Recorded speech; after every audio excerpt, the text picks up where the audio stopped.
जीवन में किसी आदर्श महापुरुष का अंकुश नहीं, अगर किसी संत का भय तुम्हारे जीवन में नहीं है तो ये माया रौन देगी, पक्का समझ लीजिए। कोई महापुरुष तुम्हारे ऊपर अंकुश लगाने वाला हो तो इसीलिए जो देहाभिमानी जी होते भाग पड़ते हैं, क्योंकि उनकी सिद्धावस्था में वो बाधा पहुंचाएंगे। गुरुजन असली सिद्ध बनो, नाटक नहीं, तो भाग पड़ते हैं। और जो गुरुजनों की शरण में रहता है वो परिपक्व भगवत प्राप्त महात्मा बन जाता है।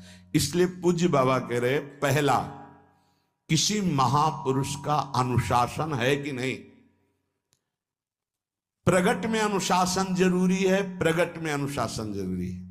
नारदानंद सरस्वती जी महाराज नैमिषारण्य के पीछे आए थे, कुछ परिकर उन्होंने बताया, अब वो पधार गए जो वहां के अधिकारी बनाए गए, विवेकानंद जी। नए वस्त्र धारण करके आगे, सदवई में मना है, यदि ऊपर का नया वस्त्र हो तो नीचे का पुराना और मलिन होना चाहिए। अगर नीचे का तो फिर ऊपर का पुराना मलिन, मैच नया, क्रीच एकदम, ये सब साधुता के कुछ नियम होते हैं, साधुता की एक मर्यादा होती है। तो वो दोनों नए पहन करके आ गए, भूल हो गई उनसे, देखा शिष्य। और नैष्ठिक ब्रह्मचर्य में सफेद कपड़े पहनाए जाते, तो और वो खिले हुए ऐसे बांधे ऐसे सब, उनकी दृष्टि गई। लाख लाख जहां बैठकर सत्संग सुनते हैं, स्वामी श्री नारदानंद सरस्वती जी बड़े ही महापुरुष थे, अपार भीड़। और सत्संग के बाद 1 घंटा सबको एकांत चिंतन करो, क्या वहां ब्रह्म ज्ञान का सत्संग होता था। प्रातःकालीन बेला पे जैसे अपने यहाँ सत्संग होता है, वहां थोड़ा विलंब होता था, 5:30 बजे। जो निज जनों का वो योग वासिष्ठ से कैसे तुम्हें बताएं, जो उस सभा में बस यही लगता है कितनी जल्दी देह रात छूटे और अपने स्वरूप में महापुरुषों का वचन का प्रकाश होता है। एक सत्संग होता था सामूहिक सब लोगों को, एक होता था पर्सनल, जो दिव्य साधक हैं केवल वही बैठ सकते हैं, अन्य नहीं। ऐसे पूज्य बाबा के यहाँ भी एक होता था पर्सनल ज्ञान का और एक होता था सामूहिक प्रवचन। तो उस समय सामूहिक सत्संग चल रहा था, काफी सब समाज लाखों की थी। देखा दूर से, एक शिष्य से कहा गौशाला में जाओ, गोबर को गीला कर दो। उनसे कहा विवेकानंद गोबर की छवियां भर करके यहां खड़े हो सत्संग के पास, अब वहां नन नच हो नहीं सकता। और गीला गोबर तो जो 2 घंटा सत्संग हुआ पूरा टप टप ऐसे कपड़ों में, पूरी हालत बिगड़ गई। क्या था ये? संत शासन। अब दोबारा वो गलती नहीं होगी, समझाने की जरूरत नहीं, अब समझ गए कि हमसे गलती क्या हुई। संत शासन नहीं है तो ये मन बहुत विचित्र है, बहुत विचित्र है।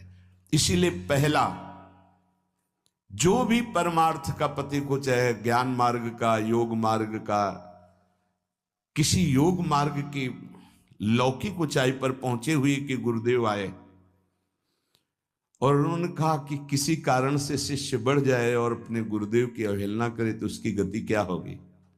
दुर्गति।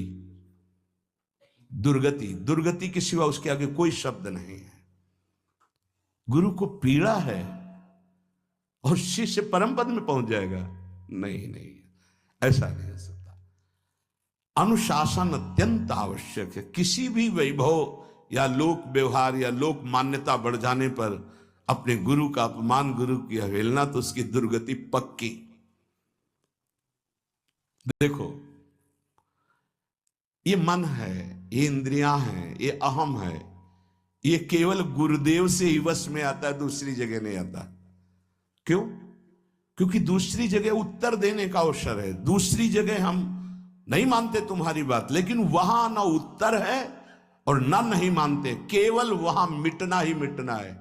अगर ऐसा उपासक है तो निश्चित परम पद का अधिकार। केवल मिटना कोई उपाय नहीं है, अहंकार के पोषण का कोई उपाय, केवल मिटाना है। रो लो, चिल्ला लो, जो तुम्हें करना है कर लो, आना तुम्हें इसी मार्ग में पड़ेगा, दूसरा कोई रास्ता नहीं। बलिहारी घेर करके नष्ट कर देते हैं हमारे मन की मनमानी को, हमारे अहंकार को। इसलिए जीवन में प्रगट में जिनके जीवन में संत हैं और वो स्वीकार करते हैं उनका अनुशासन, उन्हीं का जीवन प्रकाशित होता है, पक्का समझ लेना।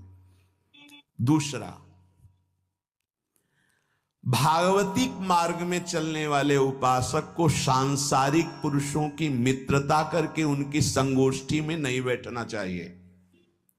इस बात को बहुत अच्छे से समझ लो। सांसारिक पुरुषों की जो वृत्तियां होती हैं उनमें बड़ा आकर्षण होता है भोगों का, प्रपंच का।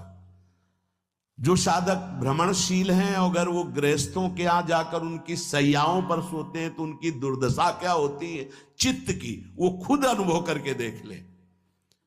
आज तो शास्त्रीय पद्धति को समझा ही नहीं जा रहा। जब बड़े बड़े सुभट गंगा किनारे त्याग वैराग्य ज्ञान के मिले ना, तो आगे का रास्ता खुलता चला गया। सांसारिक पुरुषों के समुदाय में बैठना था। वो तुम्हें भगवान कहेंगे, ईश्वर कहेंगे, अवतार कहेंगे, उनको कुछ ज्ञान नहीं। आप मान बैठेंगे अपने को भगवान, अपने को ईश्वर, अपने को अवतार मानिए, तो आप जो अवतार है ना, ईश्वर है ना, भगवान है, उनसे विमुख हो जाएंगे। यहां जो भी अवतरित हुए हैं भगवत पार्षद, वो सदैव दैन्य ही रहे हैं। आप देख लीजिए, उच्च कोटि के महापुरुष चाहे जितनी ऊंचाई पर चढ़े हों, सदैव भगवान की ही स्थापना की है।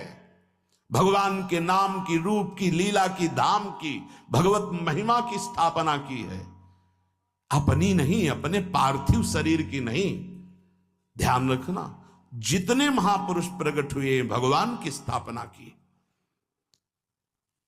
अगर हम संसारिक पुरुषों का संग करेंगे तो कई तरह से हानि हो जाएगी। सत्संग हो रहा है, बस इतने जो चाहो बैठ जाओ। हमारा पर्सनल एकांतिक केवल गुरुदेव से संबंध है और उनके द्वारा बताई हुई उपासना में हमारा समय व्यतीत होना चाहिए। कोई हमारा मित्र नहीं होना चाहिए, अलग से संगोष्ठी नहीं होनी चाहिए विषयी पुरुष की, सांसारिक पुरुष की। तीसरा, किसी भी अपनी निंदा करने वाले के प्रति कभी भी बुरा व्यवहार बर्ताव नहीं करवाना चाहिए, क्योंकि भगवान प्रेरित करते हैं निंदा करा करके महान बनाने के लिए। ये शब्द याद कर लो।